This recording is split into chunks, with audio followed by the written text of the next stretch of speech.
Welcome back to Square Off. Arizona Senator Ruben Gallego is heading to the Iowa State Fair in early August. Is it a bucket list trip to sample the many foods on a stick at the state fair? This hype video that Gallego posted on social media provides some clues.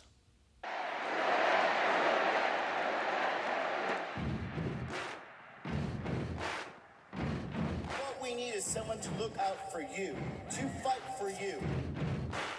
Buddy, you're a boy, make a big noise, playing in the street, gonna be a big man someday, you got mud on your face. Yeah, looks like Senator Ruben Gallego wants to get Iowa hyped up about potential presidential candidate Ruben Gallego in the 2028 Iowa caucuses. We are going there today with our politics panel, Democratic consultant Stacey Pearson of Lumen Strategies and Republican consultant Matt Benson of Veritas Consulting. Welcome to you both. Thanks. 2028 presidential primaries are 2.5 years away, but they're going to be wide open, right? Oh, wide open. This is going to be so fun to be part of. It's going to be a wide open, totally wild field. Fun. Okay. So in that context, is it a good idea for Ruben Gallego to be going to Iowa? Absolutely. Why not? I mean, the Democratic Party is the most leaderless it has been in 40 years. So why shouldn't he be there? As a Democrat elected statewide in a red state, he should absolutely be there. I mean, better him than, the weaklings and the psychopaths. Like, put someone forward who has shown... Weaklings? Got any in mind? I'm thinking of a few, but put someone forward who has demonstrated they can win statewide and win over independents and soft Republicans and of course, Democrats. Okay, go in more detail on that. What is he selling there? What does he have to sell to Iowa voters that they might be attracted to? So his resume is extraordinary, right? He came from nothing, served in the Marines, served in combat, graduated from Harvard. His story is fantastic. He's also 45 years old at a time when people are done with 80-year-old presidents. And so that's very, very helpful. And more than anything, for Arizona, this is good. He has a stump speech that shows we can hold two thoughts at once. We can both want a secure border and respect immigrants and their humanity. We can do two things at once. We can fund education and we can want low taxes. Like, these things can happen simultaneously. I wonder, though, could he be on a collision course with another Arizona Senator, Mark Kelly, who was in the VP conversation back in 2024? Does Kelly have these ambitions too? Potentially. I mean, he certainly seemed to have those ambitions a year ago, right? So I think there's potentially, and frankly, there's room. I mean, there's room for both of them to take their message on a national stage and see if it resonates or it doesn't. They better book a big debate stage right now. I want to let you know, here's what Ruben Gallego told NBC back in May. Has it ever crossed my mind? Effing, of course. I'm an elected official. It crosses my mind. Am I thinking about it right now? Absolutely not. Well, he's clearly thinking about it. I had a baby a few weeks later. He did. He's got that on his mind, too. Next up, reporting by Craig Harris of 12 News shows families are hoarding empowerment scholarship account cash for college.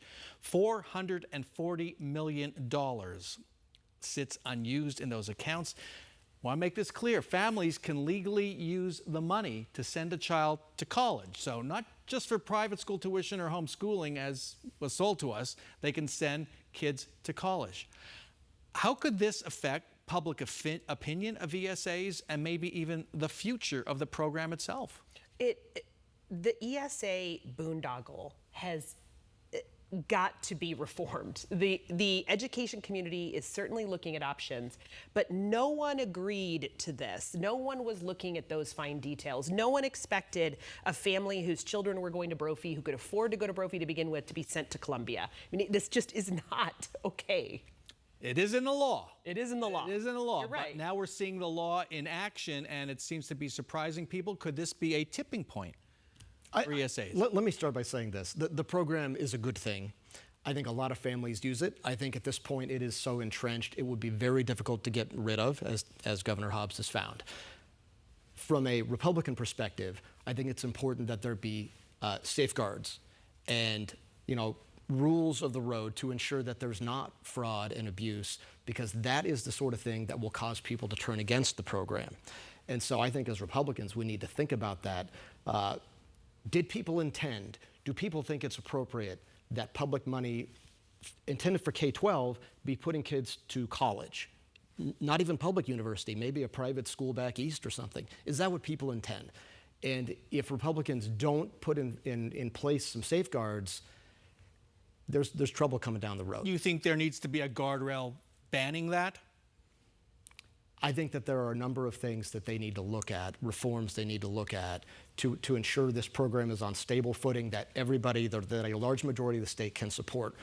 Or else, sooner or later, there's going to be a scandal, and that will cause people to turn against it.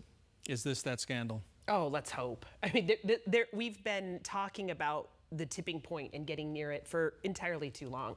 And this is just a waste. I mean, your earlier segment, you were talking about $120 million that's been held back by the Trump administration for K-12 education. 3 times as much money in this account, in these parents' accounts. Nothing about this is okay.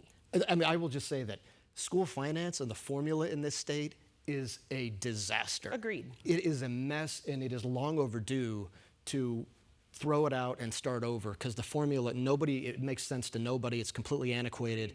Reform all of it. Start over. I'm going to give this part of the segment over to you, Matt. This was your idea. I think it's a very good idea talking. It is hot. It's the summer. APS and SRP set power usage records this past week. How well equipped are we as a state to deal with rising temperatures and provide the cooling and other infrastructure that's needed? Going forward, the great limiting factors in Arizona and our prosperity and growth will be water and power. And so I think it's remarkable that the utilities, we don't have rolling blackouts and brownouts in this state. That's remarkable.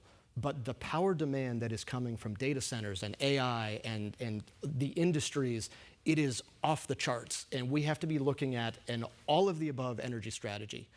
I mean, including the traditional sources, but also renewables and wind and hydro and nuclear and new technologies, or else we're not going to have the power we need to run this state. And yet there's an administration that's cutting out some of those alternative sources.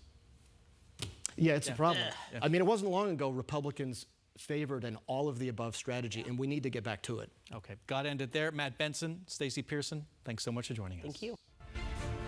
That's our show for this week. Thanks very much to all of our guests. Thank you so much for joining us. See you back here next weekend for another round of Sunday Square Off. Continue with us on 12 Plus. Download on your TV.